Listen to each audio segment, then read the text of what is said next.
हम जानते हैं कि धारावाही चालक चुंबकीय क्षेत्र उत्पन्न करता है। यह चुंबकीय क्षेत्र अपने आसपास रखे चुंबक पर एक बल लगाता है। लेकिन क्या आपको लगता है कि इसका विपरीत भी सत्य है?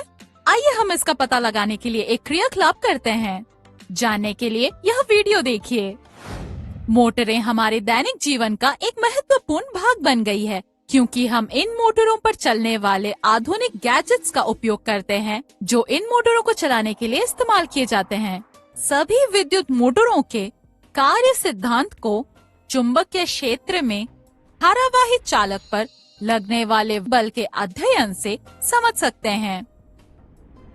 आइए इस अवधारणा को एक क्रियाकलाप के माध्यम से समझते हैं। यहाँ हमारे पास दो क्षैतिज और समांतर तांबे की छड़ें AB और CD हैं, जो उनके छोरों पर लगे दो बोर्डों पर टिके हुए हैं। अंतिम छोर B और D बाह्य परिपथ से जुड़े हुए हैं। तांबे की एक अन्य छड़ EF भी है, जो AB और CD पर विरामावस्था में है। यह छड़ समांतर छड़ों पर लुढ़कने के लिए स्वतंत्र है। अब स्विच बंद कर दें।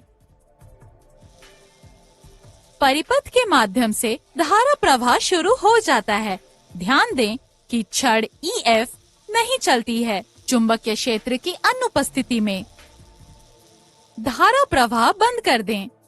इसके बाद एक नाल चुंबक को समांतर छड़ों के बीच इस प्रकार रखें कि छड़ EF चुंबक के ध्रुवों के बीच में और क्षेत्र रेखाओं के लंबवत हो।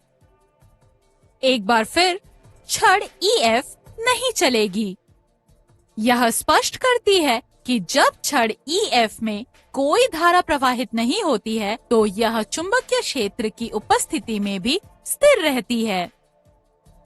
जैसे ही धारा प्रवाह को शुरू करेंगे, छड़ EF दाईं ओर लुढ़क जाएगी, जिससे हमें यह पता चलता है कि इस पर किसी बल ने कार्य किया।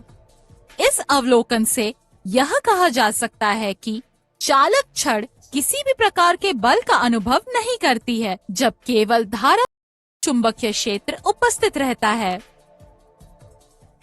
निष्कर्ष यह है कि जब एक धारावाही चालक को चुंबकीय क्षेत्र में रखा जाता है, तो उस पर एक बल लगता है और दूसरी छड़ गति करने के लिए स्वतंत्र है, तो यह गति करती है।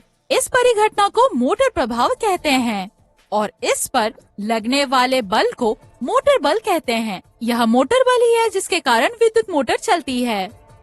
ध्यान दें कि जब E से F की ओर धारा छड़ में प्रवाहित होती है, तो बल की दिशा बाएं से दाएं होती है।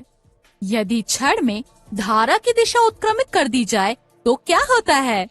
धारा अब छड़ में F से E की ओर प्रवाहित होती है। इस बार छड़ बाईं ओर लुढ़कती है। इसका तात्पर्य है कि एक बल ने फिर से छड़ पर कार्य किया, लेकिन इस बार यह विपरीत दिशा में है, अर्थात दाएं से बाएं। अतः हम कह सकते हैं कि बल की दिशा छड़ में प्रवाहित हो रही धारा प्रवाह की दिशा पर निर्भर करती है। इस बात पर गौर करें कि छड़ EF ना ही चुंबक के ध्रुव की ओर जाती है और ना ही यह धारा प्रवाह की दिशा में जाती है। इसके विपरीत यह दोनों के लंबवत चलती है और जैसे जैसे यह चलती है, वैसे वैसे क्षेत्र रेखाओं को काटती है। वास्तव में बल की दिशा का अनुमान लगाना संभव है फ्लेमिंग के वामहस्त नियम का उपयोग करके। इस नियम का उपयोग करने के लिए अपने बाएं हाथ के अंगूठे और पहली दो उंगलियों को एक दूसरे के लंबवत रखें। पहली उंगली को इस तरह रखें कि वह क्षेत्र की दिशा की ओर और दूसरी उंगली धारा प्रवाह की दिशा की ओर इंगित करे। तब अंगूठा प्रणोद या बल की दिशा को इंगित करेगा। छड़ में धारा की दिशा को उत्क्रमित कर दीजिए और फ्लेमिंग के वामहस्त नियम का उपयोग कीजिए। बल की दिशा पर प्रभाव का निरीक्षण कीजिए। अब चुंबकीय क्षेत्र की दिशा को बदल दें और फ्लेमिंग के वामहस्त नियम का उपयोग करके देखें कि किस प्रकार बल की दिशा भी बदलती है। हालांकि फ्लेमिंग के वामहस्त नियम हमें बल के परिमाण के बारे में कुछ नहीं बताता है। हम अपने अगले टॉपिक में उन कारकों का पता लगाएंगे जिन पर बल का परिमाण निर्भर करता है। सारांश।